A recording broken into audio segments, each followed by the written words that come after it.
तुम्हाला पण नव्हतं माहित ना की भारताची सेंट्रल बँक आरबीआय ही कल्पना नक्की कुणाची आहे? तुम्ही म्हणाल ब्रिटिश सरकार, पण सत्य थोडं वेगळं आहे. आरबीआयच्या फाउंडेशनच्या मागे एक मोठं नाव आहे, ते म्हणजे डॉक्टर भीमराव आंबेडकर यांचं. चला थोडं मागे जाऊया. ब्रिटिश काळात भारताची इकॉनॉमी खूप अनस्टेबल झाली होती. रुपयाची व्हॅल्यू सतत बदलत होती. इन्फ्लेशन, करन्सी क्रायसिस आणि फायनान्शियल किऑस सुरू झाला होता.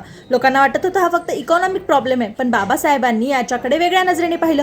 1923 साली त्यांनी एक ऐतिहासिक पुस्तक लिहिलं, the problem of the rupee. हे पुस्तक फक्त एक पुस्तक नव्हतं, हे भारताच्या मॉनिटरी सिस्टमचा सायंटिफिक अनालिसिस होता. या पुस्तकात बाबासाहेबांनी स्पष्ट केलं, भारताला स्टेबल इकॉनॉमी हवी असेल तर एक इंडिपेंडेंट सेंट्रल बँक असणं गरजेचं आहे.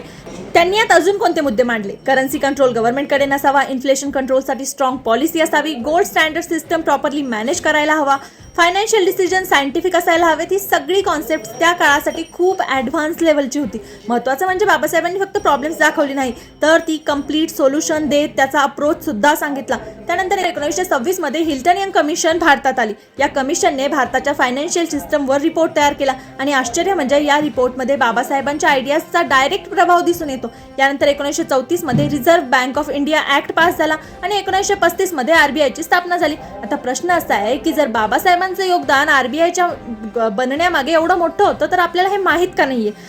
कारण त्यांना इतिहासाने फक्त एक कॉन्स्टिट्यूशन मेकर म्हणून दाखवलं, पण ते एक इकॉनॉमिस्ट, थिंकर आणि व्हिजनरी होते.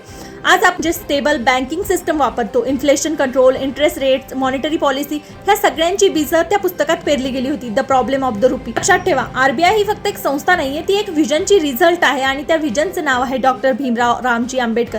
हा फक्त फॅक्ट होता आणि आजपर्यंत तुम्हाला माहित नव्हता, तर हा व्हिडिओ नक्की शेअर करा, कारण इतिहास जितका खोल समजतो तितका आपलं वर्तमान स्पष्ट दिसतं.